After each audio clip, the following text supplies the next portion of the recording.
तो हेलो, जैसे कि आपको पता है अब आपका रिज़ल्ट आने चालू हो रहे हैं। अगर आपका रिज़ल्ट नहीं भी आया या फिर आ भी गया तो आज मैं आपको समझाऊंगा कैसे रिज़ल्ट देखना है अपना। ये मैंने कोई भी रिज़ल्ट लिया है अभी आपको एक्सप्लेन करने के लिए। ये ऐसा रिज़ल्ट आएगा तो आपको क्या समझना है। जैसे आपका फर्स्ट सेमेस्टर में 7 अपने सब्जेक्ट्स होते हैं, तो आपका ये सारे सेमेस्टर 1 के अंदर आएगा। जैसे जी आपका डीएससी आएगा। डीएससी होता है ना, जैसे जो सोल वाले हैं उनमें डीएससी होता है, इसमें कोर होता है, एईसी वगैरह। ये 7 सब्जेक्ट है, समझ लो मैंने आपके साथ ले लिया सब्जेक्ट। आपको समझ कैसे आएगा ये क्या ग्रेड है, कितने नंबर आपके आए हैं। ठीक है, आज मैं आपको ये समझाऊंगा। जैसे ये तो पेपर टाइप लिखा होता है, आपका लिखा होता है कि आपका पेपर टाइप क्या है, जी है, ये है। ठीक है, और DSC 1 DSC 2 DSC 3 उसके साथ है क्रेडिट्स भी लिखे होते हैं। जैसे हमारे DSC वाले 4 के होते हैं, बाकी 3 2 के होते हैं। ठीक है, अब मैं आपको समझाऊंगा। आपका भी सेम ऐसा ही रिजल्ट आएगा, बिल्कुल एग्जैक्टली सेम। फिर आपका ग्रेड आएगा थ्योरी, फिर आपका ग्रेड प्रैक्टिकल, फिर नेट ग्रेड आएगा, फिर ग्रेड पॉइंट आएंगे आपके, फिर क्रेडिट पॉइंट आएगा। ठीक है, मैं आपको समझाता हूँ कैसे चलेंगे। लास्ट में आपका ऐसे आ जाएगा कि आपके सब्जेक्ट सेमेस्टर 1 2 3 में कैसा है। अब जैसे आपका सेमेस्टर 1 हुआ है तो सिर्फ सेमेस्टर 1 ही आएगा आपका। जैसे SGPA है, रिजल्ट है आपका, पास है कि नहीं, फिर CGPA दिखाएगा। ठीक है, जैसे आपको समझ लीजिए ये वाला सब्जेक्ट है आपका पहला, ये आपका सेमेस्टर 1। क्रेडिट समझ लीजिए इसके 4 हैं, वैसे इसमें 6 हैं, हमारे 4 वाला है। ये 6 जिस बच्चे का उसके 6 हैं, क्रेडिट 6 हैं। इसका ग्रेड मिला थ्योरी में B+।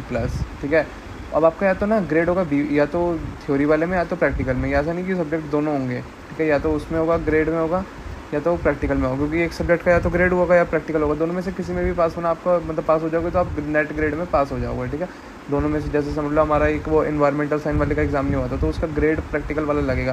अगर दोनों में से भी बच्चा किसी में भी पास है तो ये इसमें पास हो जाएगा। पर आपको ऐसा नहीं है कि प्रैक्टिकल में पास हो गए तो ग्रेड में भी पास हो, थ्योरी वाले में भी पास हो जाओगे।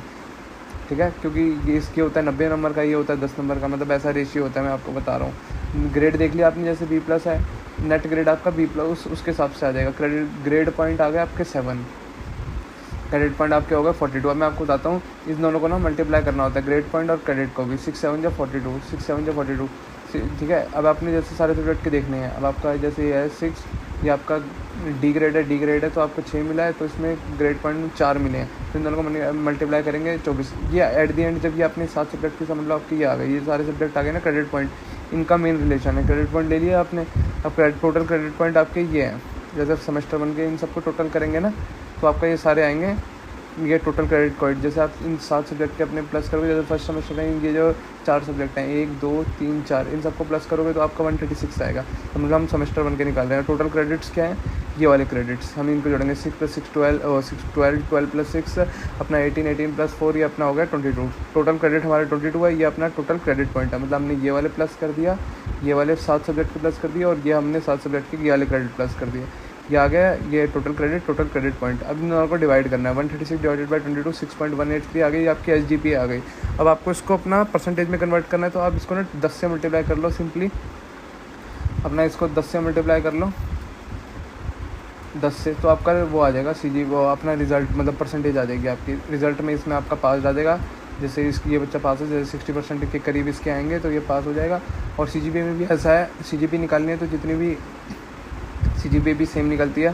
टोटल क्रेडिट पॉइंट से डिवाइड करा, जैसे इसमें देखो 22 है, जिस सेकंड सेमेस्टर से 128 डिवाइडेड बाई 22 हो गया है, और इसका टोटल आया 5.2 इंटू 10 करेंगे तो ये फिर भी पास हो रहा है इसमें।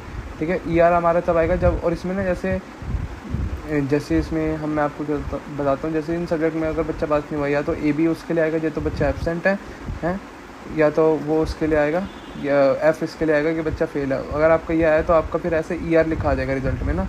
ER मतलब आपको दोबारा इसका एग्ज़ाम देना है, इसमें आप पास नहीं हुए हैं, ER इसमें होगा। और अगर आपका O ग्रेड आता है आउटस्टैंडिंग है, A+ आता है एक्सीलेंट है, A वेरी गुड है, B+ गुड, मतलब इन सारे उनका ये और चीज़ें मैं आपको बता रहा हूँ। D पास है, F फेल है, AB एब्सेंट है, NA नॉट अवेलेबल है, ओल्ड अवार्ड्स RA वगैरह। ER मतलब आपका फेल है, आपको दोबारा इसकी बैक देनी पड़ेगी इन दोनों सब्जेक्ट में। जैसे इसकी पास बैक आई है तो इसमें है। ठीक है, अब आप समझ गए होंगे। कोई भी अगर आपको डाउट हो तो मुझे बता दीजिएगा, मैं आपको 24 घंटे रिप्लाई करूँगा। व्हाट्सअप का नंबर भी आपको पता है मेरे डिस्क्रिप्शन में हमेशा रहता है। जो भी चाहिए मैंने आपको उसके लिए दिया, आपको रेफरेंस के लिए। अब आपके रिजल्ट आ जाएंगे, मैं किसी बच्चे का लेकर समझा दूँगा। चलिए, वीडियो देखने के लिए धन्यवाद।